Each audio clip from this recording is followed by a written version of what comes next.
182 orang yang akan divaksin atau hampir 400 juta dosis vaksinasi yang harus tersedia, sebagian besarnya seharusnya dari produksi sendiri, begitu ya Pak? Ya, saya melihat begitu. Jadi ada sekali lagi pandemi ini memang memberikan tantangan dan masalah yang luar biasa besar, tapi sekaligus juga peluang untuk pengembangan bioteknologi produksi vaksin ini, Pak Timothy. Untuk vaksin Sinovac ini memang menggunakan teknologi yang agak tradisional, yaitu virusnya diperbanyak di lab dan kemudian diinaktifkan untuk dijadikan vaksin.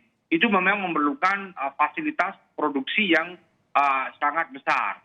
Sedangkan vaksin yang lain yang berbasis gene seperti yang dibuat oleh Pfizer sama Moderna itu sebenarnya tidak memerlukan fasilitas produksi yang ekstra besar. Sebenarnya berpeluang juga dikembangkan. Saya melihat sebagai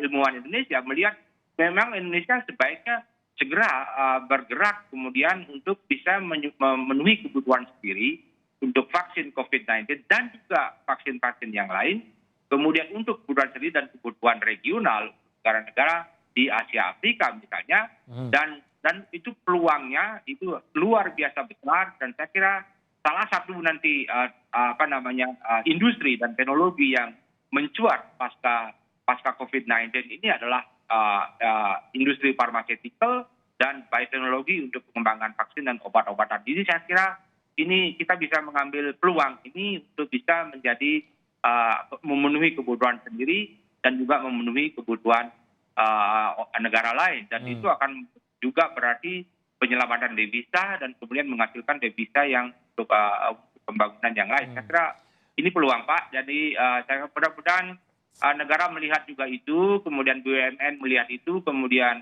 banyak perusahaan-perusahaan swasta di Indonesia melihat peluang itu, bahwa ini hanya masalah teknologi, masalah infrastruktur, kemudian sumber daya manusia yang bisa kita latih dalam waktu cepat kita bisa menghasilkan vaksin dan obat untuk produksi untuk kebutuhan dalam negeri dan juga supplier untuk negara-negara lain di dunia. Saya kira itu ide saya Pak Timothy. Seperti halnya semua penelitian Pak, khususnya untuk penelitian vaksin. Dan kita lihat dari mungkin ribuan penelitian, tidak seluruhnya di dunia maksud saya, tidak seluruhnya akhirnya bisa berlanjut hingga uji coba tahap 2, apalagi tahap 3 begitu. Jadi selalu ada risiko sebuah penelitian itu entah itu batal, gagal, ataupun terpaksa diundur karena mungkin ada setback dalam tahapan penelitiannya.